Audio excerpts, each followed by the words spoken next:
I'm here with New York Times columnist, op-ed columnist, Ross Douthat. Mr. Douthat, at such a critical juncture in the Republican primaries, where do you see the state of the Republican Party, and where do you see it going in the future? The state of the Republican Party is just pretty much a disaster. Basically you have a completely bizarre situation where Donald Trump has almost succeeded in executing what you really would call a kind of hostile takeover of, which is, something that maybe he specializes in, but a hostile takeover of the party where he has about, 35 to 38% of the primary vote. But his opposition has been so divided and incompetent, and the leadership of the party has been so divided and incompetent that he is potentially on track to get the nomination despite never breaking 40% in terms of overall support. He's broken it in specific states and so on. So what that means is you have a potential Republican nominee who is disliked by most of the people who matter in the party, who is disliked by many of the party's voters, and who is incredibly unpopular in the country as a whole, but who also has this incredibly intense and passionate base of support. And so the party has this huge dilemma where you either end up with Donald Trump as your nominee, which is probably a political disaster, arguably a moral disaster, and so on, or you fight him and beat him at the convention, which is still, I think, a quite likely outcome, but that then leaves him storming around the country telling his supporters not to vote Republican in the fall. So it's a big mess, and I really, it'll shake out long term in some sense, with the party adapting in some sense to what's happened with him.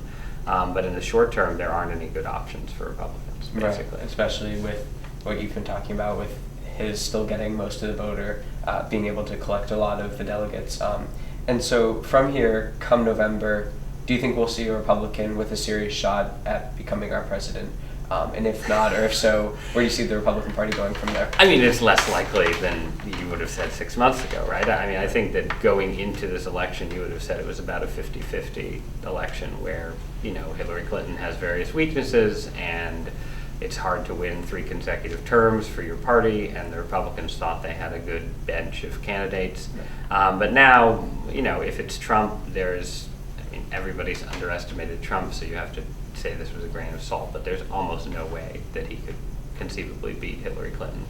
And then the other option right now is Ted Cruz, who was seen as the weakest general election candidate for the Republicans before all this started. So yeah, you put their odds lower than they were before. And then, if the party loses, that'll mean it's lost the popular vote in, 6 of the last 7 presidential elections, which will lead to various forms of agonized soul searching, but also a lot of civil war. That's basically what the party has to look forward to for a little while. Okay, wow. And getting to this point and leading up to this situation, which appears cataclysmic and not great for the Republican Party, who is to blame, or where have we gone the most wrong, or what's been the everyone's to blame, right? The great thing about something like Trump is that, you can blame the leadership of the Republican Party, you can blame the media, you can blame the voters who are voting for him, you can blame celebrity culture, you can blame racism. Right. You can, and all of those arguments would make sense.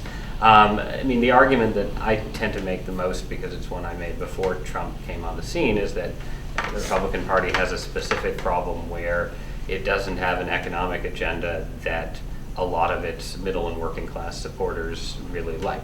Right. And it's it basically became a victim of its own success after the 1980s and 1990s, where it sort of accomplished a set of things and then didn't know what to do next, and so kept saying, well, let's cut, taxes for investors and corporations a little Right. more. And there are a lot of voters who are now in the Republican Party who don't like that message particularly, and they're the kind of voters who are responding to Trump when Trump says, we're going to make America great again and so on, but also his arguments about trade, how we can negotiate better trade deals, the idea that, if you end illegal immigration, that wages will go up and so on. All of those arguments, rightly or wrongly, resonate with a lot of downscale Republican voters. And so the biggest immediate challenge for the Republican Party is to figure out an agenda that resonates with those voters that Right. isn't like Donald Trump's, and that's Right. a hard problem to solve. Right, and Donald Trump's rhetoric you talked about in your most recent article how we haven't fact-checked it enough, or the media hasn't put it under enough scrutiny. Is his rhetoric and what he says, I don't know is that dangerous? Or, well, maybe that's not the case, but what he says in his rhetoric and these controversial topics, are these statements dangerous, and will he put those words that he says into action, do you think? I mean, I think Trump as president would be dangerous. It's hard to tell at this point what the danger would be. I think at the very least his sort of mix of ignorance and incompetence would be extremely risky for global affairs. I don't like the idea of Trump having control of nuclear weapons, that kind of thing. Right. I think in terms of his rhetoric, what he's done by sort of playing footsie with white supremacists and sort of winking and nudging at violence at his rallies and so on, that is toxic in a sort of specific way, where it's sort of giving a platform to white nationalism that it obviously didn't have in mainstream politics before, and also sort of encouraging a kind of cycle of radicalization where, you know, Trump's rallies, Trump encourages violence against protesters, so the protests grow, and the protesters try and shut things down literally, which in a way is understandable, but then also in turn feeds the radicalization of Trump supporters who get to say, well, look at these protesters, they don't want to even speak, and so on.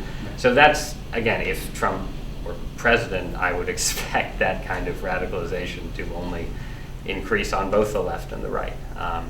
And would it further polarize, would you say, the populace? Or? Yeah, I mean, it would.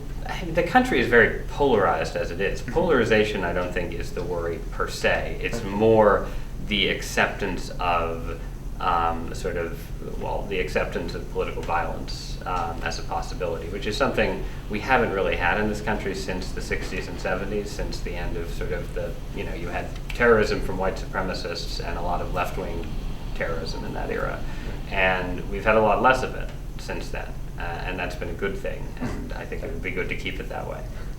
All right. Well, thank you. Sorry for cutting your time so short, but it was a pleasure speaking with you. Thank you so much.